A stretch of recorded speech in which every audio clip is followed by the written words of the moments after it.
আসসালামু আলাইকুম, সবাইকে শুভেচ্ছা। আজকে আমরা আড্ডা দিব রক্তিম আকাশের সাথে, যিনি অনেকটাই অন্তর্মুখী মানুষ এবং অনেক দিন যাবৎ সঙ্গীতের সাথে আছেন, যাকে তিনি নিয়েছেন প্যাশন হিসেবে, প্রফেশন হিসেবে নয়। আজ আমরা জানব তার সঙ্গীত জীবনের শুরু, স্বপ্ন এবং নানা অজানা গল্প।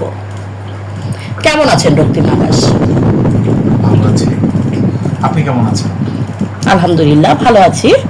আপনার গান গাওয়াটা কিভাবে শুরু হয়েছিল, আমরা আজকে সেটা প্রথমে জেনে নিই। আসলে একদম ছোটবেলা থেকে বুঝতে পারছি, যখন আমি স্কুলে পড়ি না সেই সময়টার কথা, স্কুলে ভর্তি হওয়ার আগে বাসাতে অডিও ক্যাসেট যেটাকে বলা হয়, ক্যাসেট প্লেয়ার ছিল। বাবা ছিলেন, তারপরে চাচা ছিলেন, ওনারা গান শুনতেন। তো সেই কারণে একদম শৈশবে দেখা যাচ্ছে যে আমি মান্নাদের গান, হেমন্ত মুখোপাধ্যায়ের গান, চিত্রা সিংয়ের গান, হ্যাঁ, এই ক্লাসিক প্যাটার্নের গানগুলো আসলে আমি একদম যখন ছোট, স্কুলে পড়ি না তখন, হ্যাঁ, সেই সময় থেকেই শুনে আসতেছি। আর যখন স্কুলে পড়তেছি তখন দেখা যাচ্ছে যে বড় ভাই ছিল, বড় ভাই বিভিন্ন গান শুনতেন, ব্যান্ডের গান হোক বা আধুনিক ক্যাটাগরির গান হোক, হ্যাঁ, এইভাবে আসলে বিভিন্ন ধরনের গান আমার স্কুল জীবনে শোনা হয়। শুনতে শুনতেই মূলত আগ্রহ জন্মায়। কিন্তু দেখা যাচ্ছে যে আমি কিন্তু মানে আমার গান ধরেন অন্য কেউ শুনছে যে আমি গান গাচ্ছি বা গান গাইতে পারি, সেটা কিন্তু কলেজ লাইফে যাওয়ার পরে, এর আগে কিন্তু আর সেরকমটা হয়নি। আচ্ছা, গিটার হাতে আপনি প্রথম কোন গান বাজিয়েছিলেন? গিটার হাতে আসলে যারা গিটার শিখে বেসিক্যালি রিদমটা, কর্ডগুলো, হ্যাঁ, কর্ডগুলো শেখার পরে দেখা যায় যে আমাদের সময় যারা গিটারের বেসিকটা শিখেছেন তারা বেসিক্যালি একদম ইজি একটা রিদম, যেটাকে আমরা কান্ট্রি রিদম বলি অনেকেই, কান্ট্রি রিদমের একটা একদম বেসিক গান যেটা একদম সহজ কর্ড দেওয়া হয়, হ্যাঁ, সি, এ মাইনর, এগুলো দিয়ে, হ্যাঁ, ওই গানটা হচ্ছে উইনিং ব্যান্ডের ওই দূর পাহাড়ের ধারে দিগন্তেরই কাছে নিঃসঙ্গ বসে একটি মেয়ে গাইছে আপন সুরে। এই গানটাই সর্বপ্রথম আমি গিটারে তুলি এবং এই গানটাই সর্বপ্রথম আমি গিটারে নিজে নিজে গাই। বাহ, খুব সুন্দর একটা গান। সেটা কোন সময়গুলোতে আপনার বেশি গান করতে ইচ্ছা করে? আসলে গান গাওয়ার স্পেসিফিক টাইম বা সময় করে গান গাওয়া তো আসলে এখন একটা কঠিন। ছাত্র জীবনে বা প্রফেশনাল লাইফের প্রথম দিকে তখন দেখা যাচ্ছে যে সময় থাকতো, মোটামুটি সময় করে নিতাম, আড্ডাও হয়ে উঠতো, অনেক সুযোগ হতো, সুযোগ থাকতো অনেক বেশি। তো তখন দেখা গেছে যে আমি এনি টাইম, সেটা সকালে হোক, বিকেলে হোক, রাতের বেলা হোক, গান গাওয়া হয়ে যেত আর কি। আসলে গিটার নিয়ে গান, এটা বলা যায় যে রাতের টাইমে, আর যখন ওয়েদারটা একটু কুল থাকে, বৃষ্টি হয়, নয়েজ কম, হ্যাঁ, এই ক্যাটাগরির একটা পরিবেশে আসলে গান গাওয়া হয় বা গান গাওয়া প্রেফার করি আর কি বলতে পারি। আচ্ছা রক্তিম আকাশ, এবার আমরা আপনাকে কিছু মজার প্রশ্ন করি, আপনি সেটা এক বাক্যে উত্তর দিবেন। একাকিত্ব আর গান দুটোর মধ্যে কোনো সম্পর্ক আছে কি? ফিলোসফিক্যালি যদি বলি তাহলে অবশ্যই সম্পর্ক আছে। যেখানে একাকিত্ব সেখানে গান আসবেই। আচ্ছা আচ্ছা, রাতে নীরবতা বেশি আপনাকে ইন্সপায়ার করে নাকি বৃষ্টি? খুব একটা জটিল প্রশ্ন আমার জন্য। আমার কাছে দুটোই গুরুত্বপূর্ণ। নীরবতাটা যেরকম, বৃষ্টিও সেরকম। বিশেষ করে বৃষ্টি তো সবসময় আমরা পাই না। যে সময় বৃষ্টি হয় সে সময় আসলে থিঙ্কিংটা অন্য ক্যাটাগরির হয়ে যায়। তো ওই সময় গান শুনতে, গান গাইতে ভালো লাগে আমার। আপনি কি মনে করেন একটি গান কি মানুষকে বদলে দিতে পারে? এটা আসলে ভ্যারি করে, তবে আমি মনে করি সম্ভব, অবশ্যই বদলে দেওয়া সম্ভব। আচ্ছা, তাহলে এখন আমরা আপনার একটা গান শুনি। ওকে।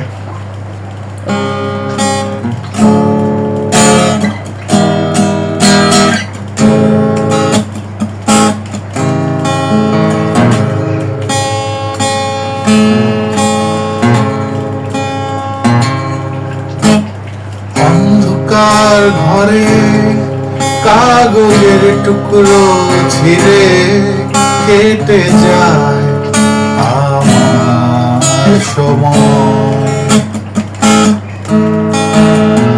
তুমি গেছো চলে, জানি স্মৃতির তলে, যেমন শুকনো ফুল বইয়ের মাঝে রয়ে যায়। রেখেছিলাম তোমায় আমার হৃদয় গহীনে, তবু চলে গেলে এই সাজানো বাগান ছেড়ে। আমি রয়েছি তোমার অপেক্ষায়। নিকশ কালো এই আধারে স্মৃতিরা সব খেলা করে, রয় শুধু নির্জনতা, নির্জনতায় আমি একা। একবার শুধু চোখ মেলো, দেখো আজ পথ জ্বালিয়ালো। তুমি আবার আসবে ফিরে, বিশ্বাসটুকু দু হাতে রাখলে ধরে। কিছু পুরনো গান, কিছু পুরনো ছবির অ্যালবাম, এসবই আমার সাথী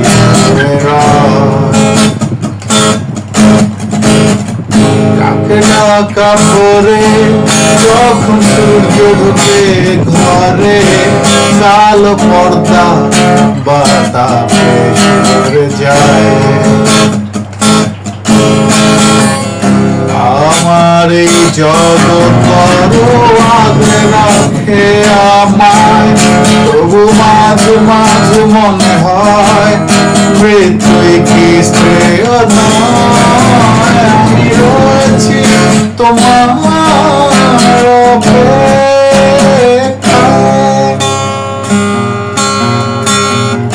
নিকশ কালো এই আধারে স্মৃতিরা সব খেলা করে, হয় শুধু নির্জনতা, নির্জনতায় আমি একা। এবার শুধু চোখ মেলো, দেখো আজ পথ জ্বালিয়ালো। তুমি আবার আসবে ফিরে, বিশ্বাসটুকু দু হাতে রাখলে ধরে। আমার সত্তাগুলো মিশে যেতে চায়, অস্তিত্বের প্রয়োজনে চাই তোমাকে এখানে। আমি রয়েছি তোমার অপেক্ষায়।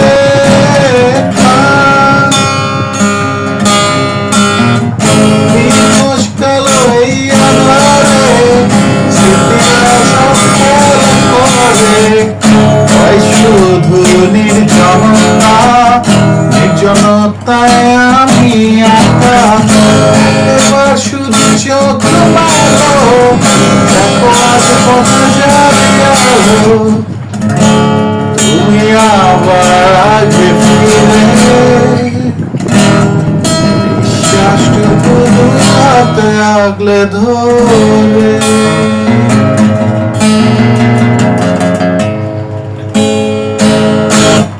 বাহ, চমৎকার।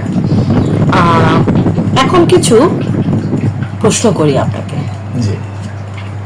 মজার প্রশ্ন, আপনি মজার ছলে উত্তর দিতে পারেন।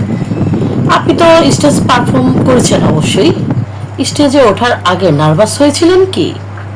হ্যাঁ, ডেফিনেটলি। আমি আসলে সেভাবে স্টেজ পারফরমেন্স করিনি, বা যেটাকে বলা হয় যে পেশাদার স্টেজ পারফর্মার। ভার্সিটির সেরকম কোনো করিনি। প্রোগ্রাম বা ওরকম কি করেছেন? হ্যাঁ হ্যাঁ, করেছি। ছাড়াও ফ্রেন্ডলি প্রোগ্রামও করেছি, কনসার্টেও পারফর্ম করেছি স্টেজে। সবসময় একটা কণ্ঠা কাজ করতো, বিশেষ করে প্রথম যেই গানটা স্টেজে আমি গাবো অ্যাজ এ ভোকাল, হ্যাঁ, এটা আমি কনফিডেন্টলি গাইতে পারবো কিনা, নাকি আমি তাল লয় মিস করে ফেলবো বা আমি লিরিক মিস করে ফেলবো, এই ধরনের একটা অনুভূতি হয়েছে। আচ্ছা আচ্ছা ডেফিনেটলি। আচ্ছা, এমন কোনো গান আছে কি যেটা বারবার শুনলেও আপনার মনে হয় যে সেটা কখনো পুরনো হচ্ছে না, যেটা আপনার মানে বারবার শুনতে ইচ্ছে করে? হ্যাঁ, এরকম অনেক গান আছে। একটা শুনি, কোনটা? যেমন আমি কয়েকটা গানই বলবো আসলে, যেমন ধরেন পিঙ্ক ফ্লয়েডের হাই হোপস, যতবারই শুনি আমার ভালো লাগে। আর্টসেলের অনিকেত প্রান্তর আছে, তারপরে ওয়ারফেজের আশা গানটা আছে, আশা গানটা আছে। এছাড়া বেশ কিছু রবীন্দ্রসঙ্গীত আছে, যেমন অলি বারবার ফিরে আসে, অলি বারবার ফিরে যায়, আমার হিয়ার মাঝে লুকিয়েছিল। এই গানগুলো অনেকটা মেসমেরাইজিং সং বলে মনে করি আর কি, যেটা বারবার শুনলে কখনো।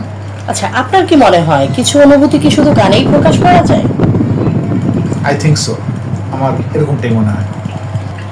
আচ্ছা, আপনি কিন্তু দুর্দান্ত গান করেন, সেক্ষেত্রে আপনি মিউজিককে কিন্তু পেশা হিসেবে নিতে পারতেন, সেটা কেন নেওয়া হলো না বা কেন সেটাকে নিতে চাননি? আসলে সঙ্গীত, এটা আমার কাছে মনে হয় এটা আমার সাথে এটার সম্পর্কটা মূলত আত্মিক, যেটাকে আমরা সোলের সাথে রিলেটেড বলি আর কি। তো একটা প্যাশন আমার কাছে, আমি এই কারণে কেন জানি না আমি এটাকে আসলে ওইভাবে নিতে পারি। না, তারপর যেমন থাকে না, যেমন শ্রোতারা হচ্ছে আপনার এরকম একটা সুমিষ্টি কণ্ঠ শুনতে চায়, তো সেক্ষেত্রে আপনি এটাকে কি বলবেন? তখন কি আপনি চাইবেন না যে যেহেতু আপনার গানগুলো মানুষ শুনতে চাচ্ছে বা আপনার কণ্ঠটা খুব মিষ্টি, সেক্ষেত্রে আপনারও তো কিছু থাকে যে না, আমি আমার অন্তত যারা শুনতে চাচ্ছে তাদের জন্য কিছু উপহার দিই? হ্যাঁ, আমি আসলে নিজে নিজে কিছু মিউজিক নিয়ে কাজ করার ইচ্ছা আছে, বা যেটা আগে হয়তো বা চেষ্টা করেছি মৌলিক কিছু করার জন্য। তো সেদিকে আমি কাজ করছি, হোপফুলি সামনে বেটার কিছু হবে। পেশাদারিত্বের সাথে না আসলেও ভালো কিছু কাজ করার ইচ্ছা আছে।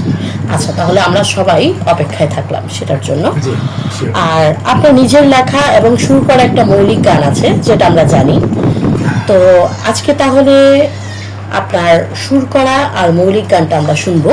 তার আগে আপনার একটা অন্য গান আমাদেরকে শোনান, আমরা সবার শেষে মৌলিক গানটা শুনবো আপনার। হ্যাঁ, ঠিক আছে, আমি একটা গান করছি। তাই আমি আসলে পুরোনো দিনের গান খুব পছন্দ করি। বিখ্যাত শিল্পী যারা আছেন, যেমন ধরেন হেমন্ত মুখোপাধ্যায়, পরম ঘোষাল, কিশোর কুমার, হ্যাঁ, তাদের গানগুলো আমার কাছে খুবই ভালো লাগে। অনেক আগে থেকেই চেষ্টা করি মাঝে মাঝে নিজের কণ্ঠে গাওয়ার জন্য আর কি। তো আমি পরম ঘোষালের একটা গান করার চেষ্টা করতেছি।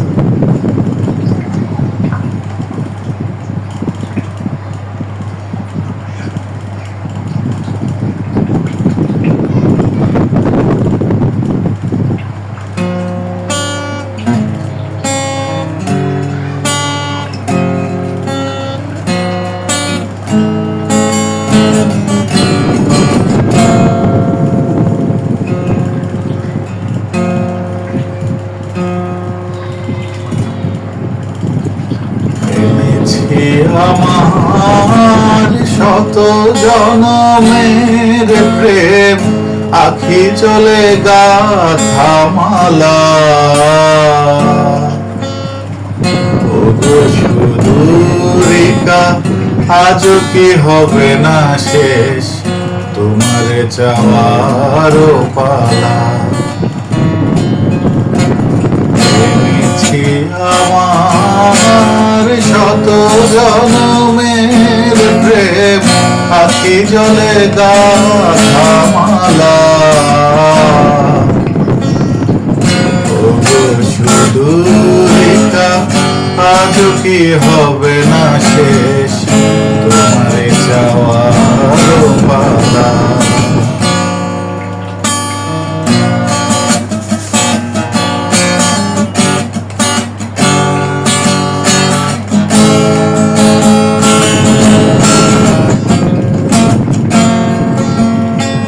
স্বপনে আমার সাথী হারা রাতে, স্বপনে আমার সাথী হারা রাতে পেয়েছি তোমায় পলকে হারাতে।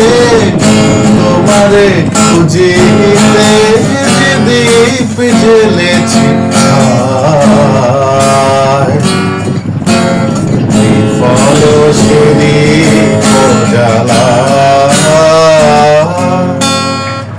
তোমারে চাওয়ার পালা।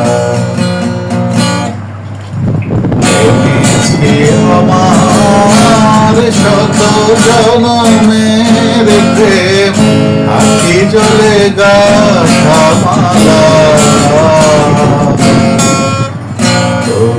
সুদূরিতা আজ কি হবে না শেষ তোমারে চাওয়ার পালা।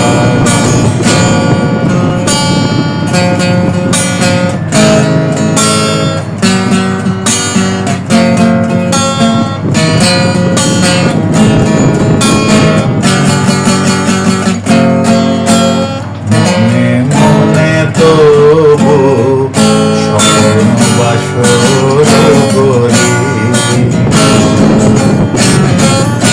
এনেছি হৃদয় মিলনের গানে ভরি। মনে মনে তবু স্বপ্ন বাসর করি, এনেছি হৃদয় মিলনের গানে ভরি। দূরে আছো তুমি দূরে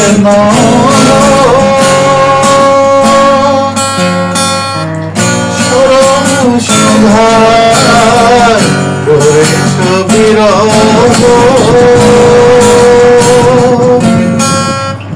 প্রেম যেন সুদূর গগন হতে, চাঁদের জ্যোৎস্না তোমারে চাওয়ার পালা। এনেছি আমার শত জনমের প্রেম, আখি জলে গাথা মালা। সুদূরিতা আজ কি হবে না শেষ তোমারে চাওয়ার পালা। সুদূরিতা আজ কি হবে না শেষ তোমারে চাওয়ার পালা।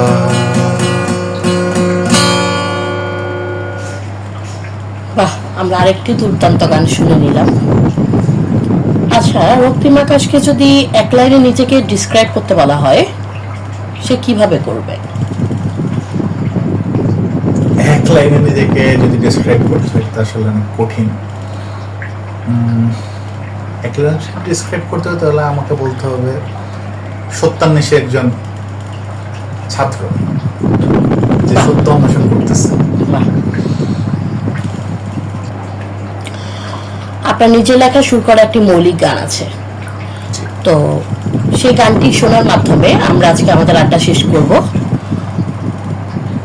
সবশেষে আপনাকে অনেক অনেক শুভকামনা আর সবাইকে অনেক অনেক ধন্যবাদ দিয়ে সাথে থাকার জন্য আজকের এই আড্ডা শেষ করছি আপনার মৌলিক গানের মাধ্যমে। ঠিক আছে, অনেক ধন্যবাদ আপনাকে চমৎকার একটা আড্ডার জন্য। এই গানটার বিষয়ে দুলেন না বললেই না, সেটা হচ্ছে এই গানটা কিন্তু আমি মোটামুটি অনেক দিন আগে লিখেছি। গানটা পাবলিশ হওয়ার অন্তত 12-15 বছর আগে গানটা আমার লিখে হয়েছে। তো এটার বেসিক যে সুরটা, এই সুরটাও আমি সেই সময়টাই করেছি, সেই সময়টাতেই। এটাকে পরবর্তীতে আরো ইম্প্রোভাইজ পরবর্তীতে এটা করেছি সঞ্চয় ভাইয়ের মাধ্যমে আর সুমনদার মাধ্যমে। পরবর্তীতে এটাকে পাবলিশ করেছিলাম বছর 2 আগে ঈদের সময়। যাই হোক, গানটাতে যাচ্ছি।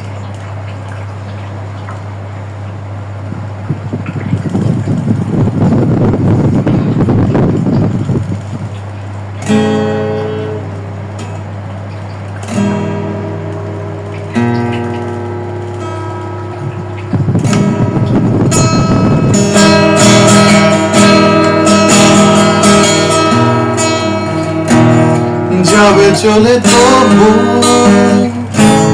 ভেবে দেখো একবার, ছিল সবই কেন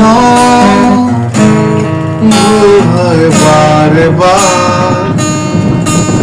তোমার স্মৃতি তবু মনে আসে আমার, খুঁজে ফিরে আমি শুধু হৃদয়ের আঙিনা।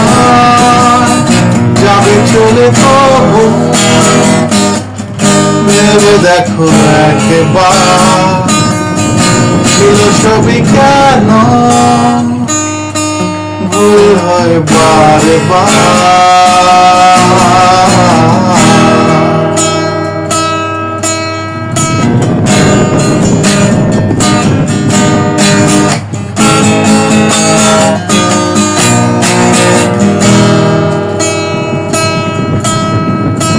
ছিলে তুমি গভীর আবেশে, কেন দিলে ব্যথার ছোঁয়া। নেই তুমি, রয়ে গেছে সব স্মৃতির মায়া। ছিলে তুমি গভীর আবেশে, কেন দিলে ব্যথার ছোঁয়া। নেই তুমি, রয়ে গেছে সব প্রেমের মায়া। জীবন এখন চলছে যেমন তুমি না চেনা সপন। যাবে চলে তবু দেখো একবার, ছিল সবই কেন ভুল হয় বারে বার। তোমার স্মৃতি তবু মনে আসে আমার, খুঁজে ফিরি আমি শুধু হৃদয়ের আঙিনা। চলে তবু ভেবে দেখো একবার, সবই কেন